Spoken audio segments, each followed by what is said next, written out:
Aujourd'hui, théorie, que sont les enrichissements? Ah, 9e, 11e, 13e, c'est ce qu'on voit tout de suite. Les enrichissements ou extensions, ce sont les intervalles qui sont au-delà de l'octave. C'est-à-dire que fondamentale, seconde, tierce, quarte, quinte, sixte, septième, octave, on les a vus, on les connaît. Maintenant, on peut aller plus loin que ça. Certains des intervalles gardent leur fonction.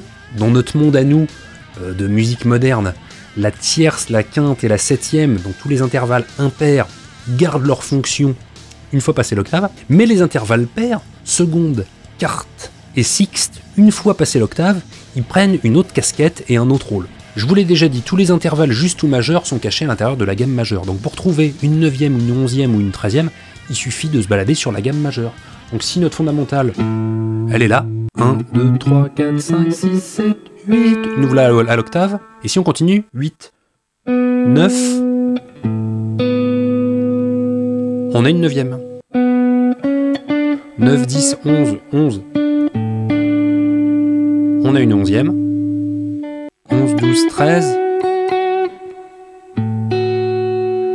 Voilà notre 13e. Dans le monde des accords, les 9e, 11e et 13e vont nous servir à enrichir les accords, à leur donner un peu plus de densité, un petit peu plus de goût. C'est une forme d'épice qu'on rajoute sur un accord un peu plus simple. Mais les 9e, 11e et 13e pourront nous servir aussi à définir des gammes ou des modes. Hein, il y a certains modes, par exemple, qu'on nomme en fonction de certains intervalles. Par exemple, le lydien dièse 9, qui est un mode de l'harmonique, si je dis pas de bêtises, on pourrait le considérer comme un lydien dièse 2, mais on dit dièse 9, allez savoir pourquoi. Donc, c'est pour dire que c'est un lydien,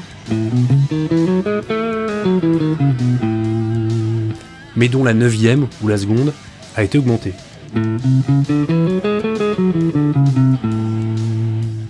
Ce que sont les enrichissements et sur quel accord on peut les utiliser, quel enrichissement ou quelle extension on a l'habitude d'utiliser sur quel type d'accord, vous retrouvez ça dans votre Guitar Cookbook.